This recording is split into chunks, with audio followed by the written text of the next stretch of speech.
পুরুষ হাঁসটা আবির আর মহিলা হাঁসটা মেঘ। একদিন তাদের বিয়ে হবে, তাদের সাজানো ছোট্ট একটা সংসার হবে, তারপর তাদের ঘর আলো করে একটা রাজকন্যা না হয় রাজপুত্র আসবে। উফ। বলেই মেঘ লজ্জায় দু হাতে নিজের মুখ ঢেকে ফেলেছে। ব্লাশ দেওয়ায় গাল দুটো যতই লাল হয়েছিল, এসব কথা ভেবে দু গাল 3 গুণ বেশি লাল হয়ে গেছে। কিছুক্ষণ পরেই মেঘ স্বাভাবিক হয়ে নিচে নামলো। মেঘের ড্রেস দেখে কাকিয়া বলল, মেঘ হাসি মুখে বলল, ঈদ 7 দিন থাকে, সবার দেয়া ড্রেসই পরবো। তানভীর নামাজের সময় তাড়াহুড়ো করে গেছিল বলে মেঘের দেয়া পাঞ্জাবিটা পরে যেতে পারেনি। বাসায় এসে তাড়াতাড়ি করে মেঘের দেয়া পাঞ্জাবি পরে নিচে আসছে। আবিরও ততক্ষণে নিচে আসছে। সবাই একবার আবিরকে দেখছে, আবার তানভীরকে।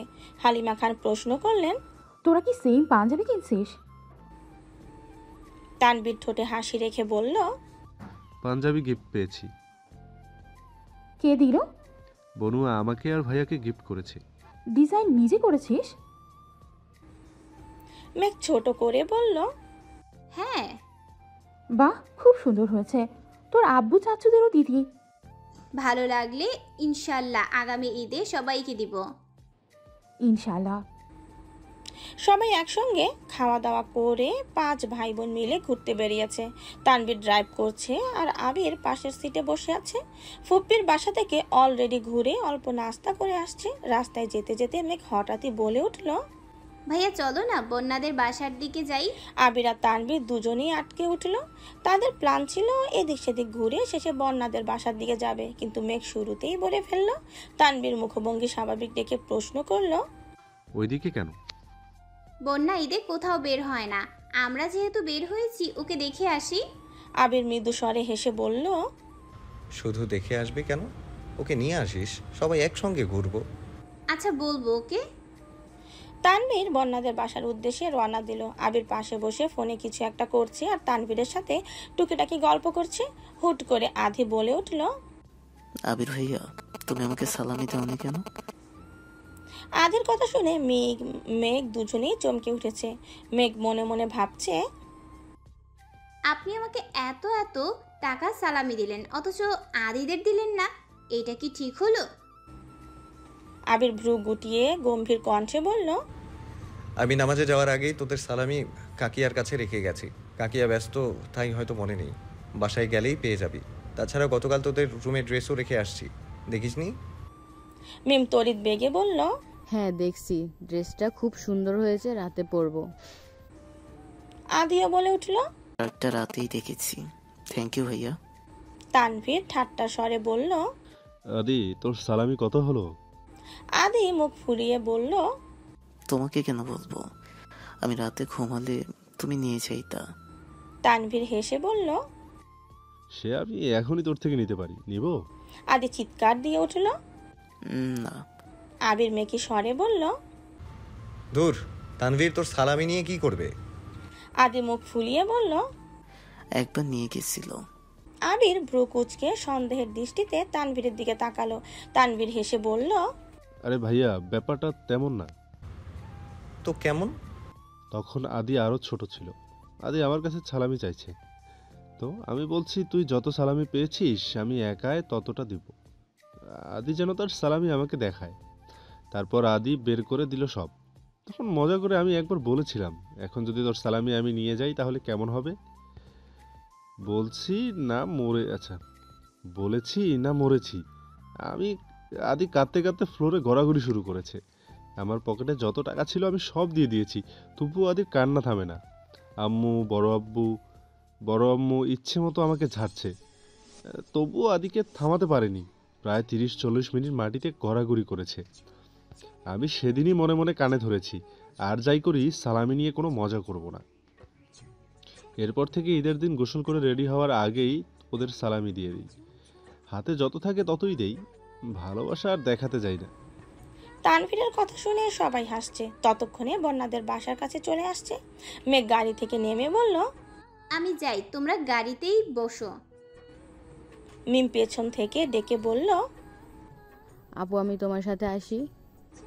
মেঘ আস্তে করে বলল, আয়। আদিও বলে উঠল, আমিও আসি। আবির এবার গম্ভীর কণ্ঠে ধমক দিল। কি শুরু করছিস? মিম, আদি, তোরা কেউ যাবি না। মেঘ, তুই যা। মেঘ ভেতরে চলে গেছে। মিম আর আদি গাড়িতেই বসে আছে। বন্যাদের বাসায় কলিং বেল চাপতেই বন্যার ছোট ভাই এসে দরজা খুলে দিল। মেঘকে দেখে উত্তেজিত কণ্ঠে বলল। মেঘ হাসি মুখে একটা 500 টাকার নোট বের করে দিল। আবিরের দেয়া ভান্ডেল যেভাবে দিয়েছিল মেঘ সেভাবেই গুছিয়ে রেখে দিয়েছে। হাতে যা কিছু টাকা ছিল সেখান থেকে মিম আর আদিকে সালামি দিয়েছে। মেঘ বন্যার আব্বু আম্মুকে সালাম করতে দ্রুত বন্যার রুমে চলে গেল। বন্যা একা একা সেলফি তুলছে। পরনে বন্যার আব্বুর দেয়া একটা 3 পিস, বিছানার ওপর তানভীরের দেয়া দামি ড্রেসটা পরে আছে। বন্যা মেঘকে দেখেই এগিয়ে এসে বলল, ঈদ মোবারক বেবি, তুই আমাদের বাসায় একা আসছিস? মেঘ মুখ বেঁকিয়ে গম্ভীর কণ্ঠে বলল, ঈদ মোবারক। ঈদের দিন আমাকে একা বের হতে দেবে? তোর মনে হয় আবির ভাই, ভাইয়া, মিম, আদি সবাই আসছে, ওরা নিচে গাড়িতে। ওনাদের ভেতরে নিয়ে আসিসনি কেন? চল ওনাদের ডেকে নিয়ে আসি। ওনাদের আসতে হবে না, তুই রেডি হ, তোকে নিয়ে ঘুরতে যাব। আমি তোর ভাইদের সাথে কোথাও যাব না, সরি। মেঘ রাগী ভাব নিয়ে বলল, কেন, আমার ভাইরা কি বাঘ নাকি ভাল্লুক যে তোকে খেয়ে ফেলবে? চল, আর ওই ড্রেসটা পরে যাবি, আমি তোকে সুন্দর করে ছবি তুলে দিব, তারপর যা বলছিলাম তাই করব। বন্যা কপাল গুটিয়ে বলল, ড্রেসের মালিককে খোঁজার আমার কোনো ইচ্ছে নেই, ড্রেস এমনি পরে থাকুক। এখন নিচে চল, ওনাদের ডেকে নিয়ে আসি। আম্মু আব্বু শুনলে বকা দিবে, চল। ওনাদের ডাকতে পারি, তবে একটা শর্তে। তুই যদি বলিস তুই আমাদের সাথে ঘুরতে যাবি তবেই ওনাদের ডাকবো, আর ঘুরতে গেলে অবশ্যই এই ড্রেসটা পরে যেতে হবে। আমি এই ড্রেস পরতে পারবো না। তাহলে আমিও চলে যাচ্ছি। যাওয়ার সময় কাঁদতে কাঁদতে আঙ্কেল আন্টিকে বিচার দিয়ে যাব যে তুই আমার সাথে খুব বাজে আচরণ করেছিস আর তোদের বাসায় আসতে নিষেধ করেছিস। বন্যা মেঘের হাত ধরে আটকে দিল। গম্ভীর কণ্ঠে বলল, এই ঢঙ্গি মেয়ে, আমি তোকে কখন কি বললাম? মেঘ দাঁত কেলিয়ে হেসে বলল, তুই বলিসনি, তবে আমি ঠিকই বলবো। আমি ভাইয়াদের বলে তোদের বাসা পর্যন্ত নিয়ে আসলাম, আর তুই আমাদের সাথে যেতে রাজি হচ্ছিস না। তুই এত নিষ্ঠুর বন্যা। হইছে হইছে, আর ঢং করতে হবে না, আমি যাব। শান্তি, এখন চল ওনাদের বাসায় নিয়ে আসি। মেঘ হাসি মুখে বলল, তোকে যেতে হবে না, তুই ওই ড্রেসটা পরে তাড়াতাড়ি রেডি হ, আমি নিয়ে আসছি ওনাদের। মেঘ চট জলদি নেমে আসলো। মেঘের ভাই বোন বাহিরে আছে শুনে বন্যার ছোট ভাই ওদের এগিয়ে আনতে গেল। মিম আদি দ্রুত বেরিয়ে গেছে। তানভীর গুরুভার কণ্ঠে বলল, ও রেডি হয়ে চলে আসলেই তো হতো, আমাদের ভেতরে যাওয়ার কি দরকার ছিল? আবির গাড়ির দরজা খুলতে খুলতে বলল, তোর একমাত্র শালা তোকে নিতে আসছে, যাবি না? শ্বশুর শাশুড়িকে সালাম করতে হবে না? তানভীর দুর্বল কণ্ঠে বলে উঠল, ওদের বাসায় যেতে আমার অস্বস্তি লাগে। শ্বশুর বাড়িতে গেলে সব ছেলেদেরই এমন লাগে, এসব কোনো বিষয় না, চল। মেঘ পিমরা অনেকটা সামনে চলে গেছে। আবির আর তানভীর পেছনে বিড়বিড় করতে করতে যাচ্ছে। বাসায় ঢুকেই সবাই বন্যার আব্বু আম্মুকে সালাম করলো। বন্যার বড় আপুর টুকিটাকি কথা বলে সবাই খাবার টেবিলে বসতে বলল। মেঘ বারবার বলে দিয়েছে সে যেন অল্প নাস্তা দেয়, কারণ কিছুক্ষণ আগেই ফুপ্পিদের বাসা থেকে খেয়ে আসছে তারা। সবার নাস্তা প্রায় শেষ দিকে, এমন সময় বন্যা রেডি হয়ে উপর থেকে নামছে। তানভীরের দেয়া খয়েরি রঙের ড্রেসটাতে বন্যাকে অসম্ভব সুন্দর লাগছে। সাথে হিজাব পরেছে, হাতে সিম্পল একটা পার্স, ঠোঁটে লাল লিপস্টিক আর মুখে হালকা মেকআপে বন্যাকে আজ অপরূপা লাগছে। হঠাৎ বন্যাকে নামতে দেখে তানভীরের গলায় খাবার আটকে গেছে। বিস্ময় সমেত তাকিয়ে আছে বন্যার দিকে, ঢোক গিলতে পারছে না। তানভীরের অবস্থা বুঝতে পেরে আবির তাড়াতাড়ি এক গ্লাস পানি এগিয়ে দিল। তানভীরের হৃদস্পন্দন বাহির থেকে শোনা যাচ্ছে। পানি খেয়ে সেই যে মাথা নিচু করেছে, একবারের জন্যও তাকায়নি। বন্যা নিচে এসে সবার উদ্দেশ্যে ঈদ মোবারক বলল। মেঘ মিম আদি একসঙ্গে ঈদ মোবারক বলল। তানভীর কোনো রকমে প্লেটের নাস্তা শেষ করেই উঠে পড়েছে। এরই মধ্যে সবার খাওয়া প্রায় শেষ।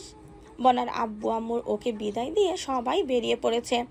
আসার সময় ওনারা সবাইকে সালামিও দিয়ে দিয়েছে। আবির ইশারা দিতেই তানভীর বন্যার ছোট ভাইকে সালামি দিতে গেল, কিন্তু সে কিছুতেই নেবে না। মেঘের সাথে সে যতটা ফ্রি তানভীরের সাথে তেমনটা না, তাই সে নিতে চাচ্ছে না। তানভীর জোরাজোরি করে সালামি দিয়ে আসছে। তানভীর বেরিয়ে এসে বন্যার দিকে এক পলক তাকালো। সহসা দু চোখ আটকে গেছে। নিজে পছন্দ করে কেনা ড্রেস যখন প্রিয়জন পরে তখন মনে অন্যরকম প্রশান্তি কাজ করে। তানভীর মুগ্ধ নয়নে বন্যার দিকে তাকিয়ে আছে। বুকের ভেতরের ভূকম্পন কোনো মতেই সামাল দিতে পারছে না। আবির এগিয়ে এসে বলল, চাবিটা দে, গাড়ি আমি চালাচ্ছি। তানভীরের বুক থেকে সানগ্লাসটা খুলে তানভীরের চোখে দিয়ে বলল, সাবধান, সে কিন্তু তোর বোনের থেকেও বেশি চতুর। মান সম্মান ডুবাইস না, হিরো হতে এসে ভিলেন হয়ে যাইস না। আবিরের গাড়িতে বসে একবার পেছনে দেখে নিল। তানভীর পাশের সিটে গিয়ে বসেছে। তার দৃষ্টি কোথায় কে জানে। আবির অতি সতর্কতার সহিত গাড়ি চালাচ্ছে। পেছনে মিম, মেঘ আর বন্যা নিজেদের মধ্যে গল্প করতে ব্যস্ত। মাঝে মাঝে আদিও তাদের সঙ্গ দিচ্ছে। সবাই ঘন্টা দুয়ে ঘোরাঘুরি করেছে। এই ফাঁকে মেঘ বন্যাকেও বেশ কিছু ছবি তুলে দিয়েছে।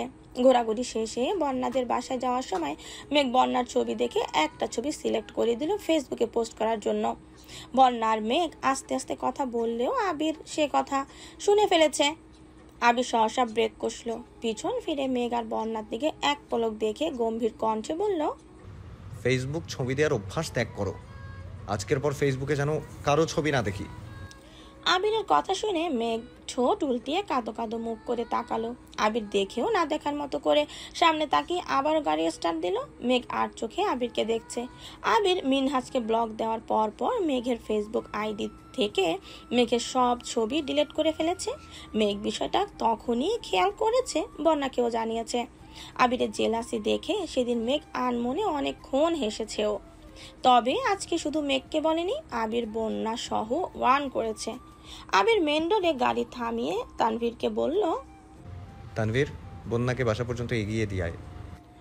বন্যা সঙ্গে সঙ্গে বলল, আমাকে এগিয়ে দিতে হবে না, আমি যেতে পারবো। আবির রাশভারী কণ্ঠে বলল, জানি, কিন্তু তুমি যেহেতু আমাদের সাথে বেরিয়েছো তাই আমাদের উচিত তোমাকে বাসা পর্যন্ত পৌঁছে দেয়া। তানভীর, যা। বন্যা আর কথা বাড়ালো না, সবার থেকে বিদায় নিয়ে নেমে গেল। গড়ের রাস্তায় তানভীর আর বন্যা হাঁটছে। তানভীর শান্ত স্বরে বলল, ঈদ মোবারক। ঈদ মোবারক। কারো মুখে কোনো কথা নেই। বাসার কাছাকাছি আসতেই তানভীর পকেট থেকে টাকা বের করে বন্যার দিকে দিয়ে বলল, এটা তোমার সালামি, নাও। আমার সালামি লাগবে না ভাইয়া। ভাইয়া ডাক শুনেই তানভীর কপাল গুটিয়ে সূক্ষ্ম নেত্রে তাকিয়ে শক্ত কণ্ঠে বলল, ভাইয়া ডাকছো আর সালামি নেবো না? মেঘ মিমো আমায় এত সুন্দর করে ডাকে না। তানভীর বিরক্তি ভরা কণ্ঠে কথা বলায় বন্যা থতমত খেলো। কিচ্ছু বলার আগেই তানভীর আবার জিজ্ঞেস করলো, নিবে কি না? বন্যা চুপচাপ সালামি নিয়ে তানভীরের দিকে তাকিয়ে মৃদু স্বরে বলল, সালামি নিলে সালাম করতে হয়, আপনাকে সালাম করি। বন্যা একটু নিচু হতেই তানভীর এক লাফে কয়েক হাত পিছিয়ে গেল। তৎক্ষণাৎ লাগি স্বরে বলল, একদম না। তানভীরের এমন কাণ্ডে বন্যা ভেবাচাকা খেলো। খানিক বাদে বন্যা হাসতে হাসতে এক পা এগুতেই তানভীর গাড়ির দিকে ছুটলো। বন্যা দাঁড়িয়ে থেকে একা একাই কিছুক্ষণ হাসলো, তারপর বাসার দিকে চলে গেছে। তানভীরকে দৌড়ে আসতে দেখে আবির গম্ভীর কণ্ঠে জিজ্ঞেস করলো, কি হয়েছে তোর? কিছু না। বাসা পর্যন্ত দিয়ে এসেছিস? না। আবির মেঘের দিকে তাকিয়ে বলল, কল দিয়ে জিজ্ঞেস কর বাসায় পৌঁছেছে কি না। মেঘ বন্যাকে কল দিতেই বন্যা সালামি আর সালামের ঘটনা বলল। মেঘ হাসতে হাসতে ফোন কেটে দিয়েছে। তানভীরের স্বভাবই এমন, সালামি দেওয়ার দায়িত্ব, তাই সকালবেলায় ছোটদের সালামি দিয়ে দেয়। তবে কেউ তাকে সালাম করতে আসলেই সে ছুটে পালায়। আগে প্রায় সময় মেঘ সালাম করার জন্য তানভীরের পিছু পিছু সারা বাড়ি ছুটত, কিন্তু এখন আর তা করে না। বন্যা জানতো না, কিন্তু তানভীরের এক্সপ্রেশন দেখে সে না হেসে থাকতে পারেনি। মেঘ কল কেটে হাসতে হাসতে বলল, বাসায় পৌঁছেছে? হাসছিস কেন? এমনি। তানভীর মনে মনে বিড়বিড় করে বলল, এই কথাটাও বনুকে বলে দিতে হয়? আবারও আওড়ালো, বোনের বান্ধবীকে পটানোর আগে বোনকেই পটাতে হবে। আবির তানভীরের দিকে তাকালো। কিছু একটা কাহিনী করেছে সেটা ঠিকই বুঝেছে আবির, তবে কি করেছে সেটা বুঝতে পারছে না। সেসবে তেমন পাত্তা না দিয়ে বাসায় আসছে। ফ্রেশ হয়ে সবার সাথে খেতে বসেছে। পেট যতই ভরা থাকুক, যতই ঘোরাঘুরি করে আসুক না কেন, ঈদের দিন দুপুরে সবাই একসঙ্গে বসে খেতে হবে, এটাই এই বাড়ির নিয়ম। আলী আহমদ খানরা আবিরদের জন্যই অপেক্ষা করছিল। আবিরা আসতেই খাওয়া দাওয়ার পর্ব শুরু হলো।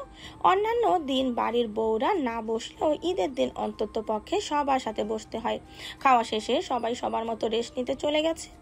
আজ রাতে ফুপ্পিদের খান বাড়িতে দাওয়াত দেওয়া হয়েছে। বিকেলের পর থেকেই সেই আয়োজনে ব্যস্ত সবাই।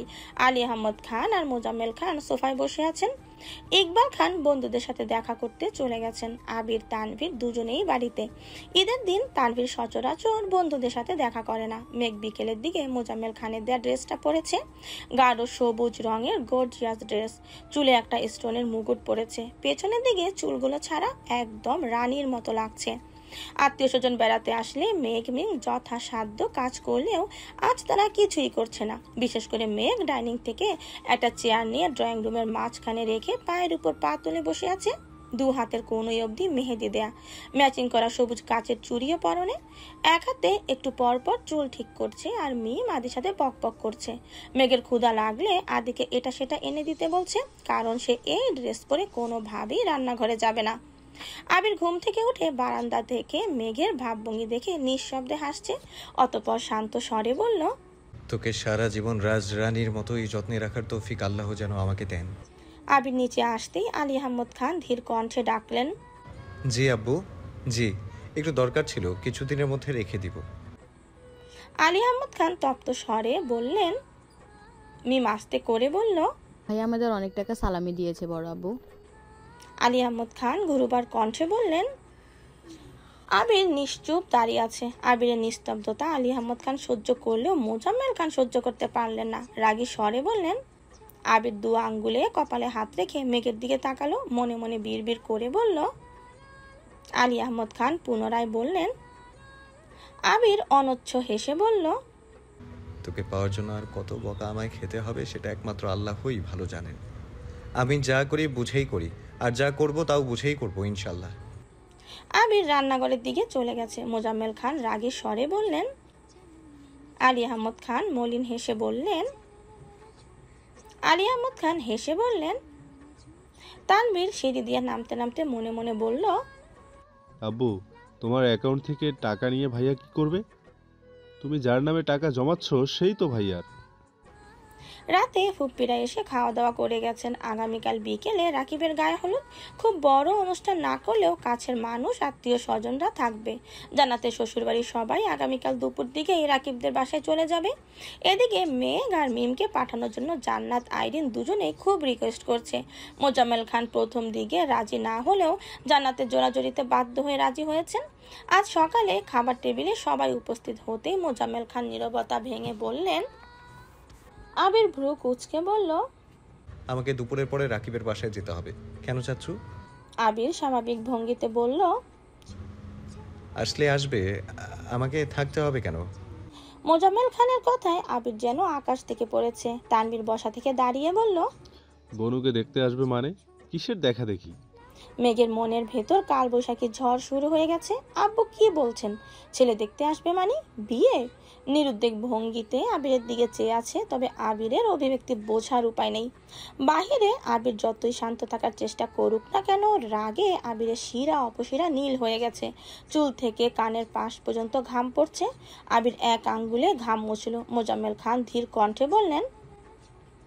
তানভীর রাগে ফুঁসতে ফুঁসতে বলল, আমার বোনের কি রূপ বের হয়েছে যে ওকে দেখতে আসবে?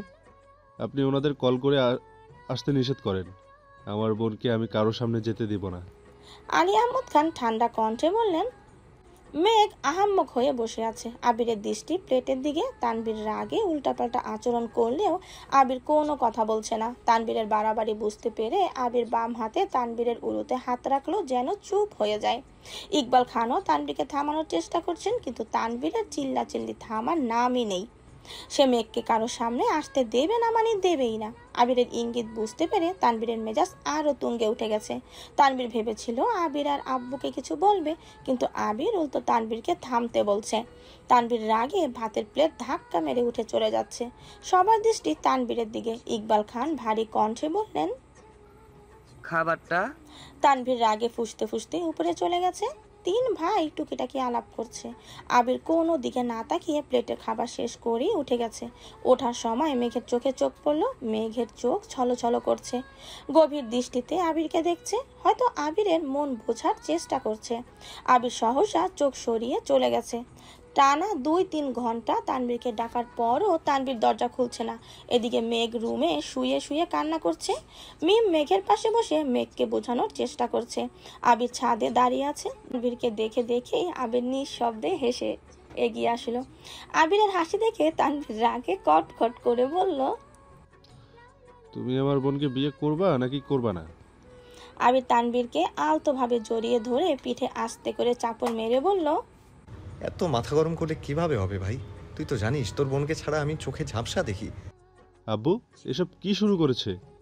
তুমি কিছু বলনি কেন? তোর বাপের চোখে আমি বহু বছরের জেলখানার আসামি। আমি যাই বলতে যাব উনি তার উল্টো মিনিং বের করবেন। তার থেকে চুপ থাকাই শ্রেয়। তার মানে বিকেলে তারা বনুকে দেখতে আসবে? আবির ঠোঁট বেঁকিয়ে হেসে বলল, বাসায় কে আসলো কে গেল তাতে আমার মাথা ব্যথা নেই, তবে আমার সম্পত্তির দিকে নজর দিতে গেলে আগে আমার সাথে তাকে বসতে হবে। তানভীর ভ্রু কুঁচকে তাকিয়ে আছে। আবির পকেট থেকে ফোন বের করে তানভীরকে একটা ছবি দেখালো। তানভীর ছবি দেখে মুচকি হেসে বলল, সাব্বাস, তুমি আমার বোনের যোগ্য পাত্র। আবির মেকি স্বরে বলল, তোর বোনকে বলিস যেন সাজুগুজু করে থাকে। কার জন্য? আমার জন্য। তানভীর ভ্রু কুঁচকে বলল, ঠিক আছে বলল। এখন ফ্রেশ হয়ে তাড়াতাড়ি নিচে আসো, নাটক দেখতে হবে। তুই যা, আমি আসছি। আবির আর তানভীর আজ সারাদিন বাসায়। তানভীর সোফায় বসে ফোনে গেম খেলছে। মেঘকে তানভীর সাজার জন্য বলেছে। মেঘ সাজা তো দূর, চুল এলোমেলো করে পাগলের মতো রুমে শুয়ে আছে। আবিরের ওপর রাগে মেঘের গা জ্বলছে। কিছুক্ষণের মধ্যে আবিরও নিচে আসলো। দুই ভাই পাঞ্জাবি পরে একেবারে পরিপাটি হয়ে বসেছে। তানভীরের দেখা দেখি আবিরও ফোনে গেম খেলায় মনোযোগ দিল। মোজাম্মেল খান রুম থেকে বের হতেই তানভীর জিজ্ঞাসা করলো, আপনার মেহমান কখন আসবে? আমরা কতক্ষণ যাবত অপেক্ষা করছি। মোজাম্মেল খান চোখ সরু করে দুজনকে দেখলো। হালিমা খানের দিকে তাকিয়ে চোখের ইশারায় কিছু জানতে চাইলো, কিন্তু উনিও ঠিক বুঝতে পারছেন না কিছু। ইকবাল খান এসে আবিরের পাশে বসলেন। এর মধ্যে আলী আহমদ খান রেডি হয়ে রুম থেকে বেরিয়ে জিজ্ঞেস করলেন, সবাই টেনশন করছে, এদিকে আবির তানবীরের মনোযোগ ফোনে। মালিয়া খান আবিরের কাছে এগিয়ে এসে রাগী স্বরে বললেন, কোথায় এগিয়ে গিয়ে তাদের নিয়ে আসবি, তা না করে তোরা ঘরে বসে খেলছিস? আবির উদাসীন কণ্ঠে জিজ্ঞেস করলো, আমরা ওনাদের জন্য ঠিক কোথায় গিয়ে অপেক্ষা করবো আম্মু? মোজাম্মেল খান রাশভারী কণ্ঠে বললেন। তানবীর ভাব নিয়ে বলল, ঠিক আছে। মোজাম্মেল খান পর পর 3 বার কল দেওয়ার পর রিসিভ হলো। মোজাম্মেল খান মিষ্টি করে হেসে জিজ্ঞেস করলেন, রফিক, আমরা আজ আসতে পারবো না বন্ধু, জরুরি কাজে আটকে গেছি, বলতে পারছি না। খুব শীঘ্রই আমেরিকা ফিরতে হবে আমাদের। তোমার সাথে পরে কথা হবে, আল্লাহ হাফেজ। কল কাটতেই তানভীর আবিরের দিকে তাকিয়ে মৃদু হাসলো। আবিরের ওষ্ঠদ্বয় কিছুটা প্রশস্ত হলো। সহসা আবির স্বাভাবিক ভঙ্গিতে জিজ্ঞেস করলো, ওনাদের আনতে কোথায় যেতে হবে? মোজাম্মেল খান সন্দেহের দৃষ্টিতে আবির আর তানভীরের দিকে তাকিয়ে আছে। তাদের ব্যবহার খুব অদ্ভুত। ওইদিকে রফিক সাহেবরাও আসবেন না। মোজাম্মেল খান কিছুক্ষণ ভেবে গুরুবার কণ্ঠে বললেন। তানভীর সোফা থেকে উঠতে উঠতে মিমকে বলল, এই মিম, বনুকে বল তাড়াতাড়ি রেডি হতে, আর তুইও তাড়াতাড়ি রেডি হয়ে নে, রাকিব ভাইয়ের গায়ে হলুদে যেতে হবে। আলী আহমদ খান আস্তে করে বললেন। আচ্ছা। আবির কিছুক্ষণ আগে বেরিয়েছে, প্রয়োজনীয় কিছু জিনিস কিনে রাস্তায় অপেক্ষা করছিল।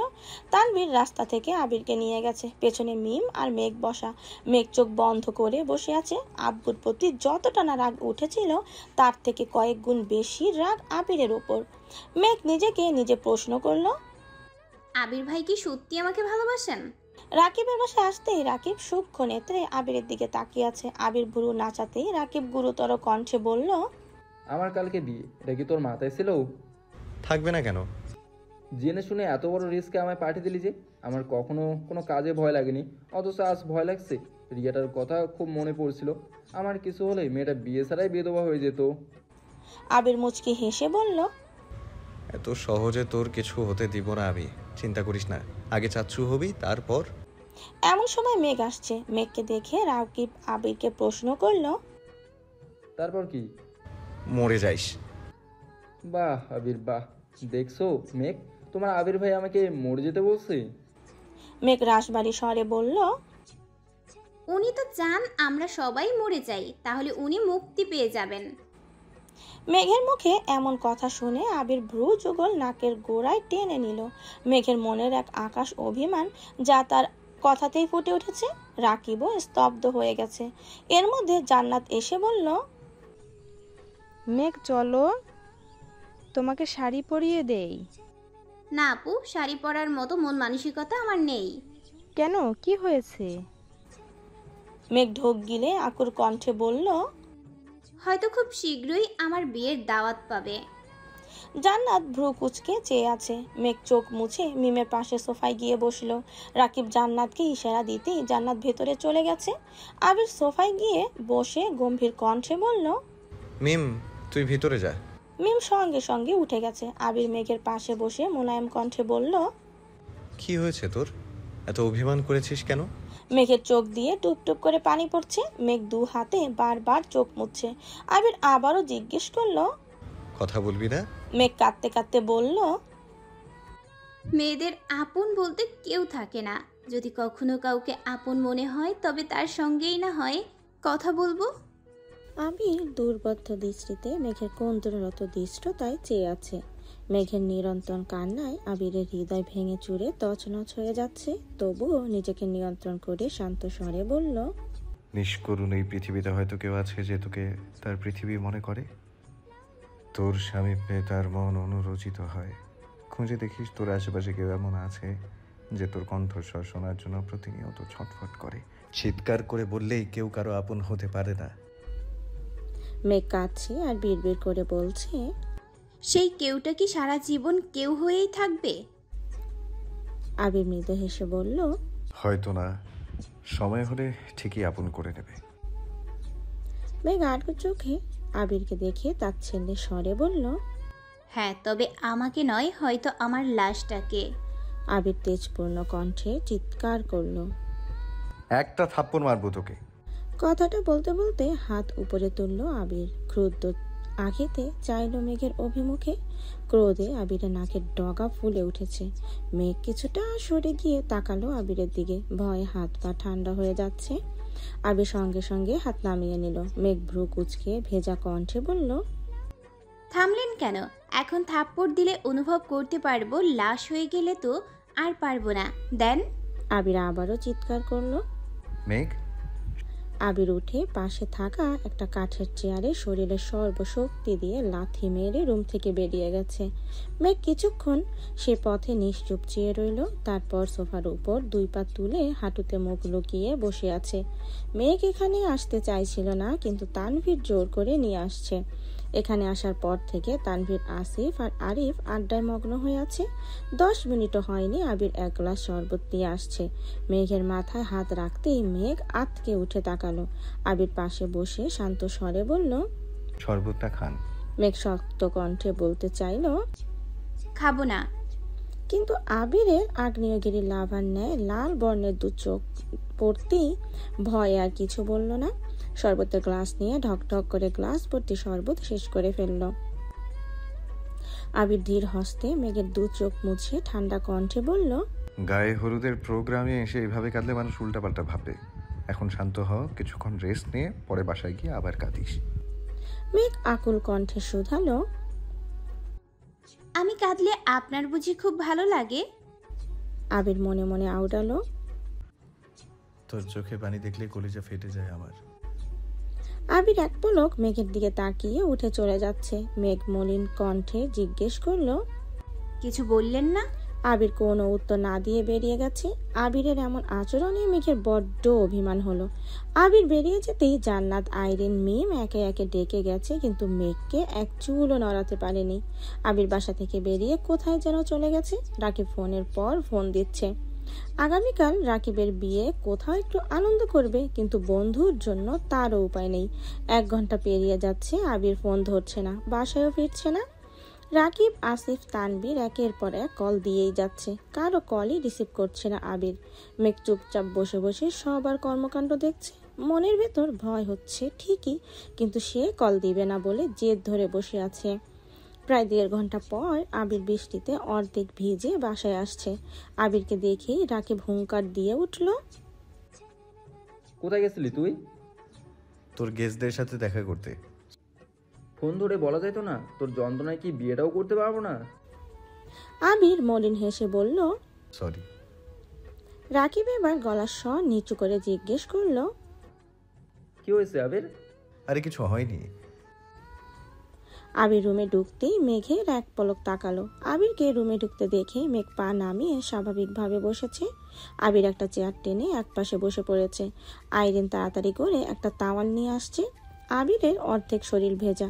আইরিন স্বাভাবিক স্বরে বলল, না, মাথাটা মোছো, আমি আসিফ ভাইয়ার একটা শার্ট নিয়ে আসি। আবির গম্ভীর কণ্ঠে বলল, টাওয়েল শার্ট কিছুই লাগবে না আমার।